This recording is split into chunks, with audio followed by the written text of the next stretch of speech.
El elevado nivel de vida que disfruta actualmente un sector de la raza humana se debe en gran parte a los bosques que han poblado nuestro planeta desde los más remotos tiempos, ya sea adoptando la forma de finos muebles modernos o de una simple caja de fósforos. Los bosques nos suministran madera para los usos más diversos. La página en la cual se hallan impresas estas palabras está hecha de pulpa de madera. Los árboles construyeron la primera fuente de suministros de caucho de nuestros neumáticos y los bosques de antaño crearon las reservas de aceites que hoy sirven para lubricar nuestros automóviles y accionar sus motores.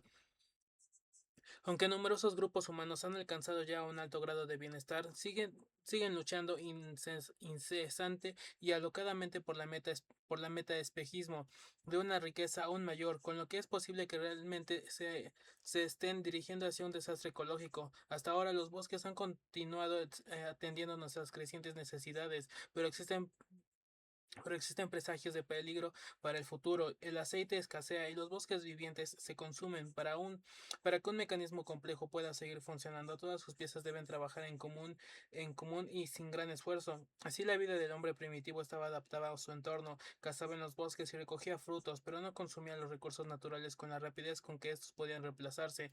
El hombre moderno forma aún parte integral de su propio medio ambiente, pero inspirado por la inteligencia y, acu- y, ac- y acuciando por la codicia, no marcha ya de acuerdo con el mismo. He aquí la razón por la cual, en esencia, que comprendamos el sistema ecológico de cual formamos parte, comprensión e inteligencias bien orientada. Debemos esforzarnos en un futuro muy próximo por acoplar nuestros sistemas de vida al del mundo que nos rodea.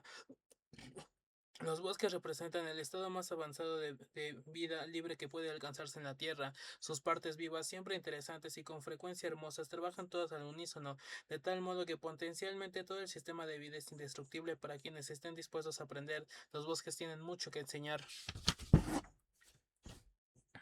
La magia de los bosques. Para la mayoría de nosotros existe algo que espera, existe algo muy especial en torno a los bosques. En nuestra imaginación pueden ser los lugares menos domeñados, los más secretos y al propio tiempo las más incitantes zonas silvestres de la Tierra. Los solitarios bosques de pinos de los países nórdicos, los frondosos árboles de los climas templados y las selvas tropicales de los trópicos poseen una atracción casi mágica.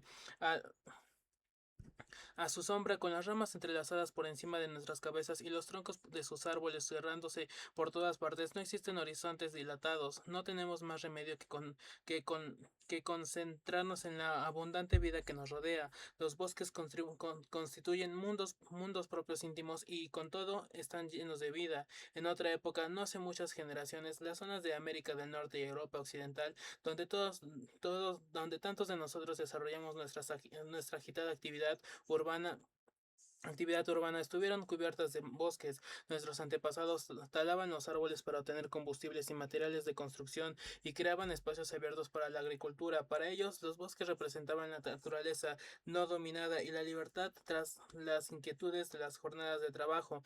En Inglaterra, Robin Hood buscó la libertad en los terrenos frondosos de Sherwood Forest y el propio bosque se suma al poder de su leyenda. En América, la cabaña de tronco en la que se crió Abraham Lincoln se hallaba al borde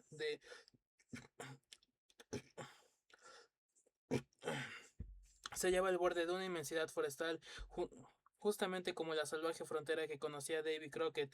Tal vez la mayoría de nosotros sintamos subconscientemente que hemos nacido demasiado tarde y suspiramos por la libertad que presentaban nuestros extinguidos bosques. Es cierto que los bosques pueden afectarnos poderosamente y los hombres influyentes han tratado siempre de poseer bosques de su propiedad.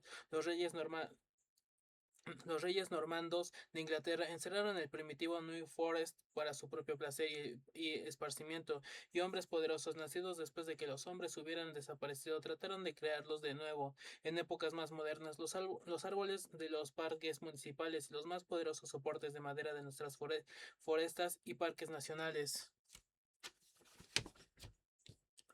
constituyen los bosques privados de cada uno de nuestros atardeceres. En los fines de semana y en vacaciones, estos parques prestan un toque de magia forestal a nuestras vidas. Con su ayuda, por un momento al menos, podemos retornar a la vida salvaje y quedar libres de inquietudes. Incluso los trabajos más áridos e impersonales de la ciencia forestal no son inmunes a esta magia. Los bosques significan tanto para nosotros que damos fácilmente rienda suelta a nuestra mente, dejándonos llevar a las de la imaginación, ni aun leyendo un estudio sobre las fases larvarias de cualquier oscuro insecto de los bosques escandinavos. No es posible vaciar de todo la mente de otras imágenes. Basta un ligero lapsus de concentración para que los recuerdos se agolpen de nuevo. Las vastas extensiones de elevados pinos y abetos, el susurro del viento entre las hojas, el perfume agridulce de la resina, la suavidad de las aciculadas hojas muertas bajo los pies. Cada tipo de bosque posee sus propios encantos particulares que vagan por la memoria. Esos bosques de las zonas templadas, el ciclo estacional añade una interminable variedad. Es casi imposible escoger una estación favorita, pero para mucha gente el otoño proyecta el más fuerte hechizo. Es un tiempo de una fructuosidad y un colorido, y un colorido increíbles. Los fuertes vientos rugen a través de las ramas, haciendo que se agiten y dancen, y las hojas, amarillas, doradas o rojo canela, caen en forma de espiras alfombrando el suelo, tomándose de color pardo y crujiendo frágilmente a cada paso. Los sonidos y los perfumes del otoño y la suave fragancia de las hojas caídas no admiten comparación. Para muchos de nosotros, los frondosos bosques de los trópicos se hallan muy distantes, y quizás por esta razón nos resultan los más románticos de todos. En ninguna otra parte de la tierra es tan lozana la vida vegetal. Árboles gigantescos se elevan hasta que sus copas se hacen invisibles, perdiéndose en un cielo poblado de hojas allá en lo alto. Los gruesos tallos de las plantas trepadoras se elevan también hacia arriba, acentuando esa tercera dimensión que caracteriza a los bosques. A diferencia de los desiertos y praderas, decir bosque es decir profundidad, longitud, anchura. Andar a través de ellos es casi como caminar por el fondo de un frondoso mar, y en los trópicos la humedad reinante se suma a este efecto. Algunos de los animales de los bosques tropicales, las sanguijuelas y los platemitos gigantes, pertenecen a los grupos amantes del agua y realizan la impresión de que estamos como sumergidos. Los animales de los bosques son tímidos y nada entrometidos, pero son una parte vital de la seducción que estos bosques ofrecen. Un profesor inglés, estudiando las que los niños formulan a sus madres, encontró que muchas de ellas eran en torno a los animales. Una que notó fue: mamá, hay osos en aquel bosque. Para la mayoría de los niños y también para la mayor parte de los adultos, los osos poseen una atracción mayor que las flores. La vida es verdad, completamente verdad. ¿A quién no le gustaría darle un zape a un oso? La vida animal de los bosques es sutil pero penetrante. La vida activa de las hormigas en, entre el desorden de la hojarasca y la búsqueda insensata de insectos por parte de los pajarillos entre las ramas puede fácilmente pasar inadvertida con frecuencia. La primera y única señal de animales más grandes es el ruido que hacen deslizándose furtivamente a través de la maleza distante mientras escapan, sorprendidos por nuestra intrusión. Cuántas veces viendo pero sin ser vistos deben vigilar nuestros pasos cercanos. La mayoría de nosotros somos hombres de ciudad y hemos perdido la facultad de conocer el bosque que atrora tuvieran nuestros antepasados. Necesitamos esos bosques que se van extinguiendo porque nuestras vidas han llegado a ser tan enfermizas que la recreación, en el amplio sentido de la palabra, es más importante que nunca.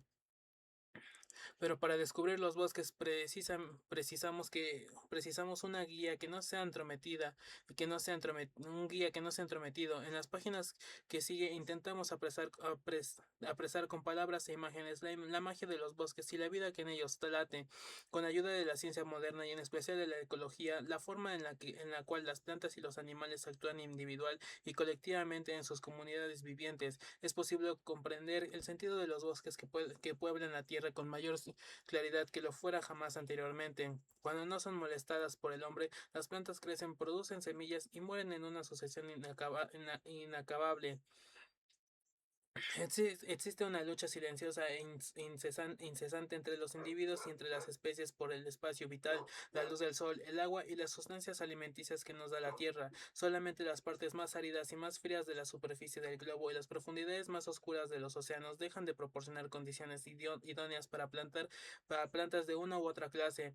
En el curso del tiempo, diversas partes del mundo se han ido cubriendo alternativamente de aquellas plantas que mejor pueden medrar en las condiciones del medio en que se encuentran. Allí donde crece la hierba,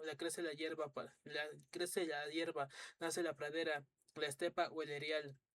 Pero donde la lluvia es abundante, los árboles se asientan y crecen apartando la mayor parte de la luz solar, de suerte que queda poco para otro tipo de vegetación. La relación entre las plantas y su entorno no resulta una materia simple y sencilla. Las hojas de las plantas verdes se expanden captando la energía irradiada por el sol, alejado 93 millones de millas.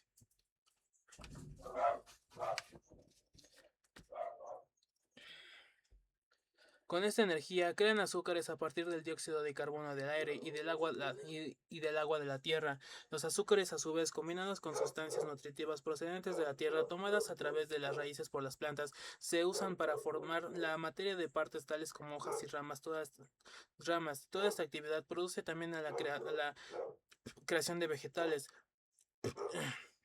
Produce tierra, ya que cuando las plantas mueren se pudren y los materiales de los cuales estaban formados son devueltos a la tierra de donde proceden. Cuanto más rica se hace la tierra, mejor pueden sustentar el crecimiento de los árboles, de tal manera que existe una tendencia constante hacia el desarrollo de los bosques si hay suficientes precipitaciones. Existen muchas clases de bosques, cada uno con su propia mezcla típica de árboles, arbustos y plantas de menor tamaño, aunque a veces un bosque de cierto tipo se llega a fundir casi imperceptiblemente con otro. Sin embargo, es posible distinguir tres tipos principales de bosques. En las zonas más frías de la Tierra predominan las coníferas, sus hojas en forma de aguja conservan el agua en todo momento. Una ciudad especialmente importante cuando el terreno se haya helado, dado que las hojas no se desprenden todas a la vez, hacen de la luz disponible el uso más efectivo.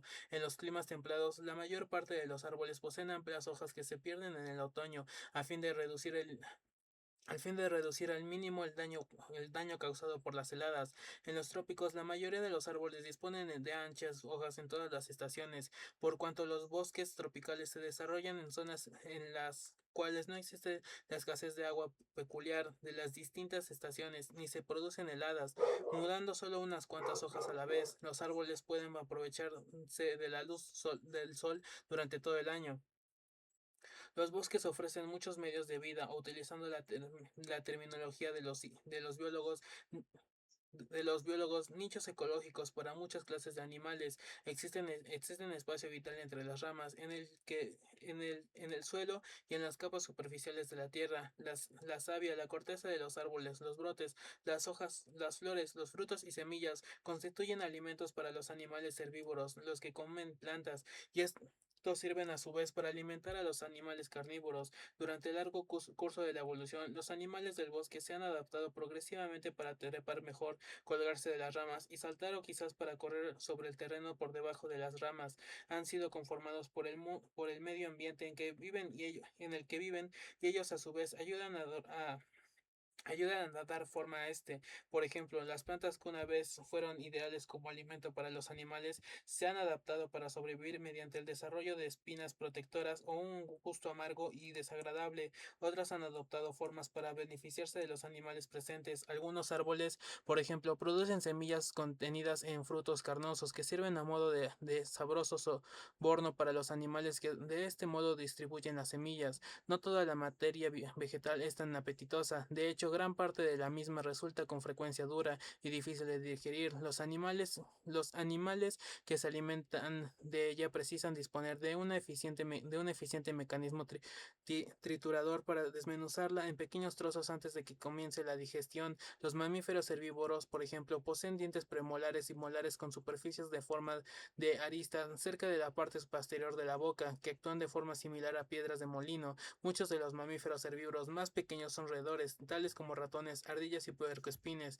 Sus dientes incisivos biselados jamás cesan de crecer y de hecho se hacen más agudos con el uso.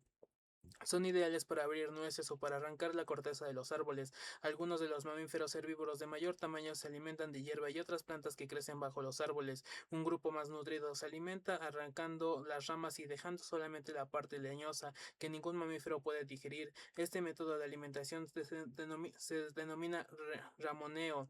Los animales que se alimentan de hierba poseen por lo común labios firmes y cuadrados, pero aquellos que lo hacen de ramitas y hojas de los árboles tienen labios movibles y puntiagudos, ideales para arrollarse en torno a las ramas e introducirlas vorazmente en la boca. Incluso cuando las plantas mueren, continúan proporcionando alimento. Algunas larvas de escarabajo, por ejemplo, se alimentan de madera muerta. Alternativamente, las partes muertas de las plantas son consumidas por los hongos y bacterias causantes de la putrefacción. De este modo, sus sustancias químicas quedan de nuevo disponibles para otras plantas vivas. Los animales que comen plantas son a su vez devorados por una multitud de animales carnívoros. Los sin pies se alimentan de gorgojos y de pequeños gusanos y de caracoles que pululan entre las grietas de la corteza de los árboles, mientras los pequeños pájaros buscan los insectos en las hojas y en las ramas. Los herbívoros de mayor tamaño constituyen el alimento de los mamíferos carnívoros que acechan y se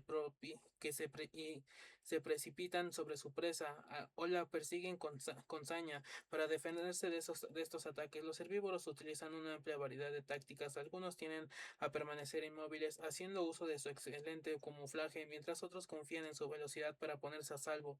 Muchos otros animales se han adaptado a la tercera dimensión, la vertical, que ofrecen los bosques, especialmente para los muy pequeños. El trepar entre las ramas no constituye un gran problema. Todo lo que precisa es poseer a modo de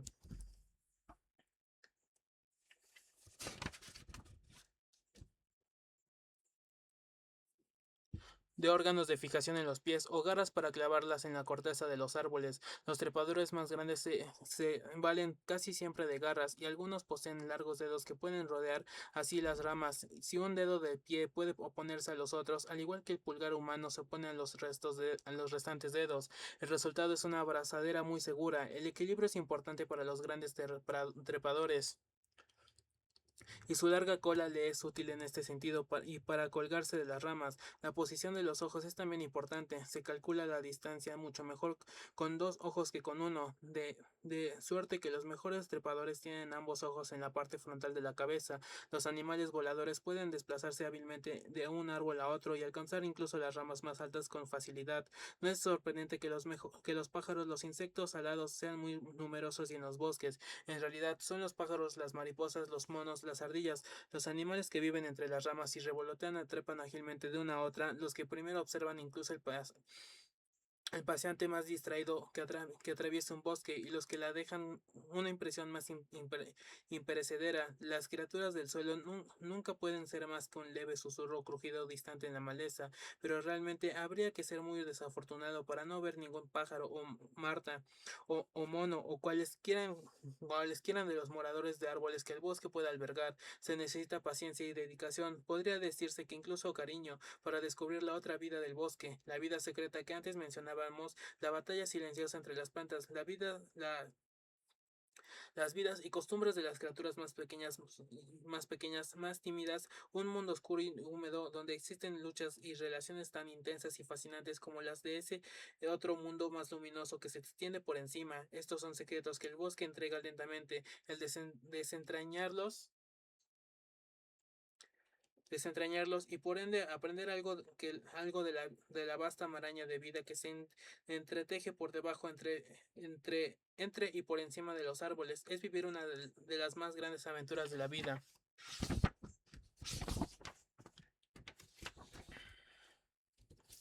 Bosque de coníferas. Los bosques de coníferas septentrionales se extienden formando un cinturón casi continuo a través de América del Norte, Europa y Asia. En cada uno de 18 continentes, de dichos continentes, estos bosques presentan una gran similitud y con frecuencia comparten las mismas especies de plantas y animales. Esto no resulta sorprendente. Toda vez que en un pasado no muy lejano no existe el estrecho de Bering, esta angosta zona de mar comprendida entre América del Norte y Asia y los continentes que ocupan el hemisferio septentrional estaban unidos. No había, pues, ninguna barrera de agua que impidiese a los animales terrestres moverse a través de lo que ahora son continentes separados. En el norte fresco hay gran cantidad de agua. De hecho, la Tierra se halla con frecuencia anegada, pero en la mayor parte del año este agua es inasequible, se halla bloqueada en forma de hielo o permafrost, su suelo permanentemente helado. En tales épocas es vital que las plantas no pierdan el agua que no van a poder reemplazar. Por esta razón, las hojas de las coníferas representan una gruesa cutícula o cubierta exterior que impide la evaporación y que asimismo la protege de los efectos de las heladas. Además, su forma de aguja proporciona poco soporte para la nieve y también en este sentido las protege ya que se reduce el peligro de que se rompan las ramas bajo el peso de la nieve acumulada. El pleno invierno, cuando las temperaturas permanecen bajo cero durante semanas, pueden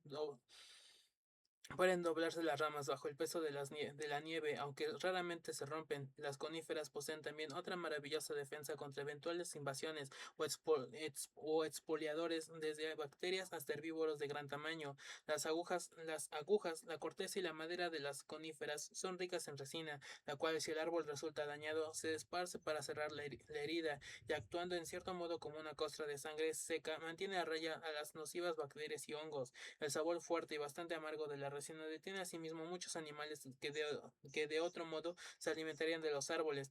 La mayor parte de las coníferas son perennes, manteniendo al menos una parte de sus hojas a lo largo de todo el año. Solamente unas cuantas clases, tales como el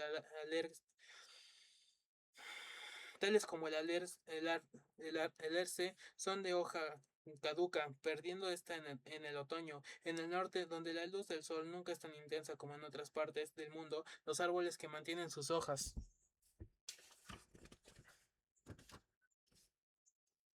durante todo el año en mejores condiciones para aprovechar a fondo cualquier cantidad de luz disponible, pero incluso las hojas llamadas perennes de estos árboles caen finalmente. El suelo de un bosque de coníferas se halla así espesamente alfombrado con hojas muertas en forma de aguja que solo se rompen muy lentamente, ya que la resina que contiene actúa preservándolas en la sombra densa bajo los árboles. Hay poca luz para la maleza, para las plantas de anchas hojas como el abedul y el aliso, que también se adaptan al frío y a la luz del norte. Solamente en los claros o junto a los numerosos lagos y arroyos pueden florecer tales plantas. Los bosques de coníferas de la tierra no se encuentran solamente en el norte.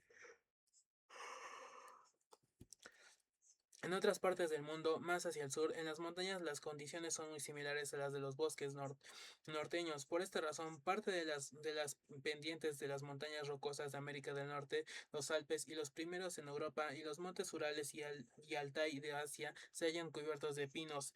Estos bosques de coníferas de las montañas son muy semejantes a los del norte. Su entorno es también frío y experimenta notables cambios estacionales. Probablemente sustentan especies similares de vida animal y vegetal. Los bosques de coníferas constituyen un medio difícil para vivir, pues aunque con frecuencia son tan cálidos como los bosques de hoja caduca que se extienden al sur durante el verano, son terriblemente fríos en los meses invernales. Asimismo, en las regiones septentrionales existe una diferencia considerable en cuanto a la duración de los días del verano y del invierno. Incluso durante los más largos días estivales, la luz del sol cae oblicuamente, proporcionando menos energía para el desarrollo de las plantas de la que aporta en zonas muy próximas al ecuador. Los animales de estos bosques pueden sobrevivir solamente porque se hayan perfectamente adaptados al medio, tanto para sacar plena ventaja del verano como para sobrevivir en el invierno. El verano es la época de la abundancia, es la estación en la cual crecen los árboles, proporcionando alimento para muchos insectos, pájaros, roedores, ciervos y otros animales herbívoros. Estos a su vez constituyen el alimento de parásitos y carnívoros. Mientras la comida es abundante y el tiempo suave, los animales del bosque de coníferas han de procrear y criar a sus hijos. Para las aves esto significa que la formación de nidos debe iniciarse en la primavera, de tal manera que las crías sean incubadas cuando la temperatura es más cálida y se dispone de abundante alimento. Los grandes mamíferos, tales como el alce,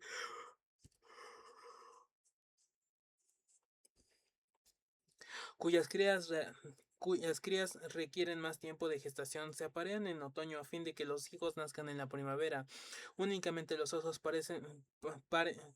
paren sus pequeñas crías en el invierno, habiéndose apareado durante la primavera anterior. Así los cachorros pasan sus primeros meses con la madre en la cálida seguridad de la madriguera, alimentándose solo de leche. Al nacer durante el invierno disponen de mayor tiempo disponible para desarrollarse antes de tener que enfrentarse a las crueles condiciones del invierno siguiente. Con la llegada del otoño, los animales migratorios abandonan el bosque de coníferas. Los que se quedan se alimentan ávidamente y algunos crean instintivamente reservas alimenticias. Estos no emigrantes hibernan buscando madrigueras protegidas para pasar el invierno, o bien permanecen activos encontrando los alimentos que pueden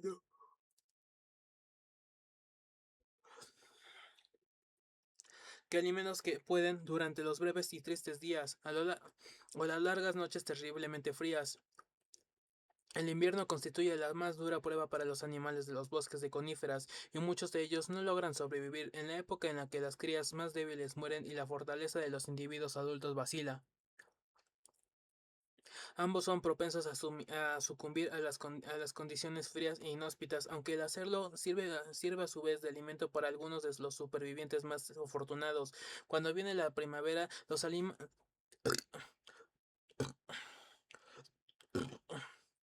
animales que hayan sobrevivido serán los más duros y mejor preparados. Los que han emigrado también se ven sometidos a severas pruebas de su viaje de retorno. Los padres que crían a sus hijos durante el siguiente verano son los miembros más fuertes y mejor adaptados de sus respectivas especies. El natural que tenga crías robustas y bien adaptadas, capaces de continuar el ciclo en años sucesivos. El frío penetra y los días cortos del invierno plantean un problema espantoso a las criaturas de los bosques norteños. Ajúa, en especial a las que son pequeñas y de sangre fría. Esta es la razón por la cual muchos de los insectos de estos bosques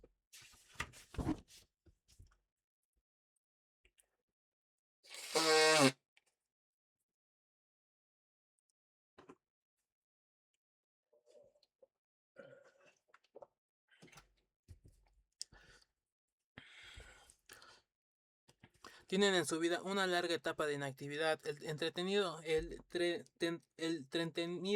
hembra, por ejemplo, se aparea en los comienzos del verano y después deposita sus huevos. Al final de su abdomen posee un órgano depositador de huevos, corto y en forma de tubo, que presenta unas sierras diminutas y agudas con las cuales hace una hendidura en una hoja de pino y deposita un huevo en su interior, repitiendo el proceso una y otra vez en otras hojas. Cada huevo produce un pequeño insecto o larva que se alimenta ferozmente de las hojas de los pinos. Al final del verano, cuando se ha desarrollado por completo, la larva también se enfrenta con el problema del inminente invierno. Sale a la superficie, se entierra e hila un capullo dentro de este, se convierte en crisálida y pasa el invierno protegida del frío extremo, así como la mayor parte de sus enemigos. Al volver los días más cálidos de la primavera, el insecto adulto alado sale del capullo, listo para volar, apararse e iniciar de nuevo el ciclo vital, el ciclo de la vida. La gigante Cirice se halla estrechamente relacionada con con el trentenídido, pero su órgano depositor de huevos u oviscapto está adaptado para horadar la madera, y la hembra deposita los huevos por debajo de la corteza de los pinos, con frecuencia escogiendo troncos recién cortados. La larva que sale del huevo perfora aún más la madera, creciendo lentamente y necesitando 3 años para desarrollarse. Se alimenta de la madera, que es a su vez invadida por un hongo. Existe evidencia de que las esporas del hongo son introducidas por la hembra cuando deposita los huevos, asegurándose de este modo que el insecto dispondrá de una dieta apropiada. Estas larvas causan un gran daño en la madera comercial.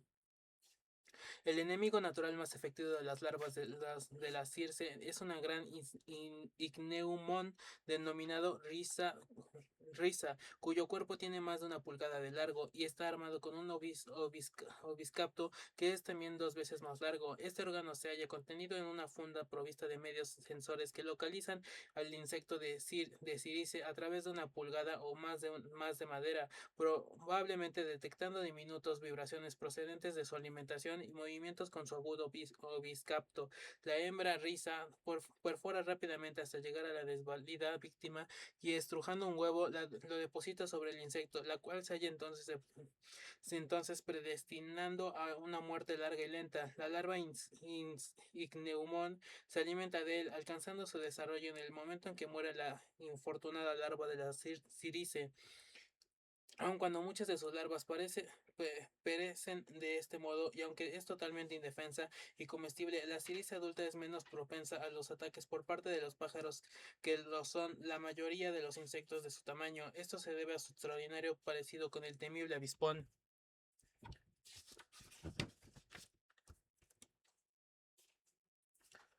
Pocos insectos de los bosques de coníferas pueden disfrutar de estas serviciales despensas vivientes, y la mayoría de ellos han de contenerse con resinas si es que se alimentan de la comida más abundante que existe en torno suyo, las propias coníferas. Consideremos, por ejemplo, algunas orugas que se alimentan de tiernas hojas. Cuando la oruga se alimenta de tiernas hojas, cuando la resina resuma de la planta dañada, las orugas le cierran instintivamente hilando una pared de seda. Si no lo hicieran, el raudal pegajoso podría atraparlas y en cualquier caso les impediría continuar alimentándose en este punto. Muchos de los escarabajos de los bosques de coníferas superan esta misma dificultad, alimentándose únicamente de árboles muertos y moribundos en los cuales ya no se produce la resina. Uno de estos escarabajos es el escarabajo Ambrosia. Ha inventado una solución ingeniosa para el difícil problema de cómo digerir la madera. Al igual que la cirice, este escarabajo se encuentra siempre asociado con un hongo, cuyas esporas son portadas por el escarabajo y desparramadas sobre cualesquiera árboles muertos que encuentra. El hongo puede digerir la madera y a su vez constituye el alimento del escarabajo.